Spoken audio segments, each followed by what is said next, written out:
Eh Seb, pour la réunion de début novembre, t'as pas intérêt à être en retard, hein. Ne dis pas que t'as encore oublié.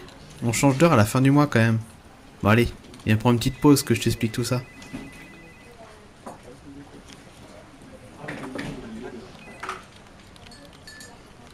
Eh, café? Salut les fournitures de bureau, moi c'est Post-it. Chaque année, le dernier dimanche d'octobre mais aussi le dernier dimanche de mars, nous effectuons un changement d'heure. Nous passons ainsi de l'heure d'été à l'heure d'hiver et vice versa. Mais pourquoi? Et surtout, dans quel but?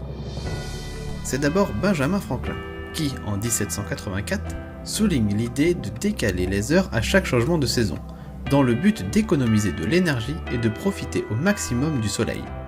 Il envoie donc une lettre au journal de Paris, mais personne ne donna suite à l'idée.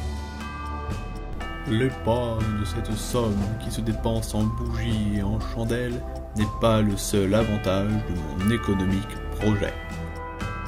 En 1911, la France adopte le même fuseau horaire que Greenwich, une petite ville située près de Londres, car elle est dans le même fuseau horaire que celle-ci. C'est lors de la Première Guerre mondiale que l'idée d'un changement d'heure refait surface.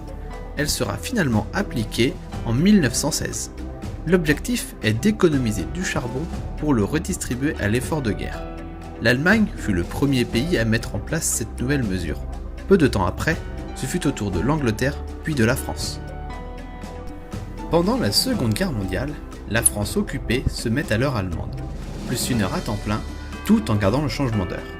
Il faut à cette époque rajouter 2 heures en été sur l'heure de Greenwich et 1 heure en hiver. La fin de cette guerre en 1945 mit un terme au changement d'heure, mais la France resta tout de même à l'heure allemande.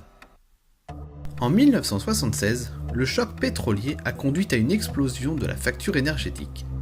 Valéry Giscard d'Estaing, le président de la France à cette époque, décide de remettre l'heure d'été au goût du jour. L'objectif était similaire à celui de Benjamin Franklin en son époque: profiter du soleil et de la lumière pour économiser de l'énergie. Depuis, ce système est toujours en place en France, mais ce n'est pas le seul pays à y avoir recours. Environ 70 pays dans le monde appliquent le changement d'heure.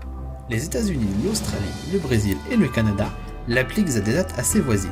En revanche, en raison de la faible variation de la durée diurne, les régions proches de l'équateur ainsi que les pays tropicaux n'y ont généralement pas recours. Depuis 2002, les pays de l'Union européenne ont décidé d'harmoniser leurs dates de changement d'heure afin de favoriser l'économie et les échanges.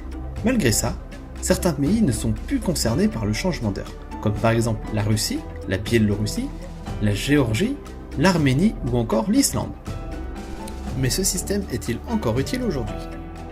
L'ADEME, l'Agence de l'environnement et de la maîtrise des énergies, indique dans une étude réalisée en 2010 que le changement d'heure a permis d'économiser 440 GWh en matière d'éclairage pour l'année 2009, ce qui équivaut à la consommation annuelle en lumière de 800 000 ménages, soit l'équivalent de la ville de Marseille. De plus, elle met en avant la réduction de 44 000 tonnes d'émissions de CO2 et projette pour l'année 2030 une baisse des émissions qui se situe entre 70 000 et 100 000 tonnes de CO2.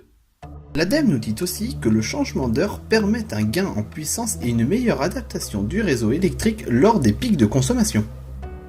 Certains militants défavorables au changement d'heure mettent en évidence non seulement des contraintes au niveau de la santé, de l'agriculture ou encore de la sécurité routière, mais aussi le fait que les économies d'énergie effectuées grâce au changement d'heure sont minimes et difficilement mesurables.